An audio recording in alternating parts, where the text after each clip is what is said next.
You're listening to an audio article by the Common Constitutionalists.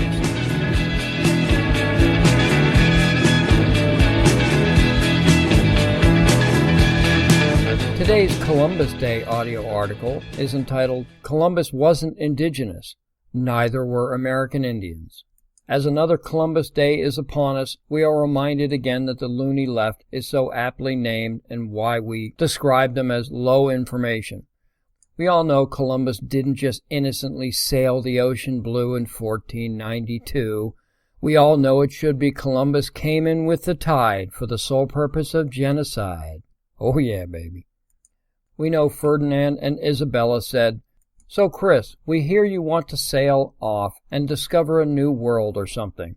And Columbus said, "Nah, I thought I'd go kill some Injuns." "Great idea. Here's some cash for your trip." And for this reason, leftists across the nation have been protesting the celebration of this murderer. Instead of Columbus Day, many cities and enclaves of higher learning have begun making the politically correct change to Indigenous Peoples Day and First Peoples Day. A few years ago, Seattle made the switch to a holiday that will honor and celebrate the cultural contributions of Native Americans. Hooray for Indigenous people! Boo for genocidal European illegal immigrant interlopers.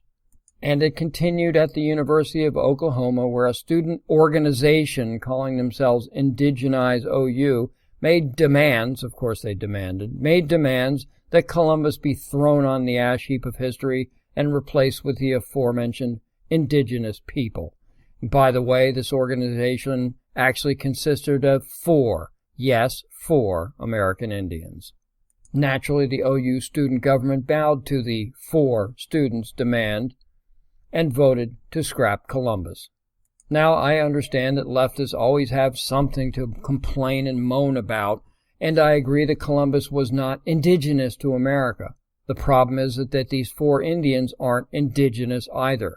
American Indians didn't originate in America, which is the definition of indigenous.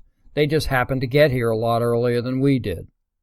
In fact, by all scientific accounts, they're Ruskies. Yes, they're Russians. Scientists have traced the American Indian origins to a region in southern Siberia named Altai.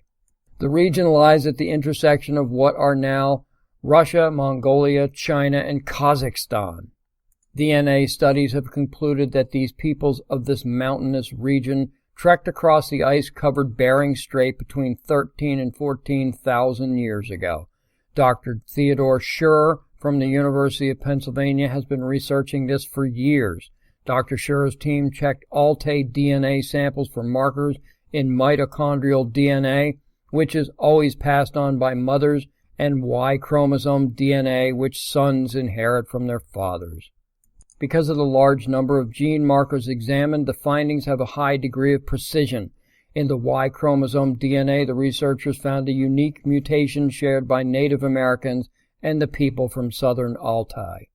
Though it's possible that more than one wave of people crossed the Bering Strait land bridge, Schur said that other researchers have not yet been able to identify another similar geographic focal point from which Native Americans can trace their heritage. So if anything, these four indigenized OU students should be petitioning for the recognition of a Russian holiday. And since there are no Russian holidays in October, I guess it's back to class for you. Maybe, just maybe, you can study some history. Your own. Thank you for listening.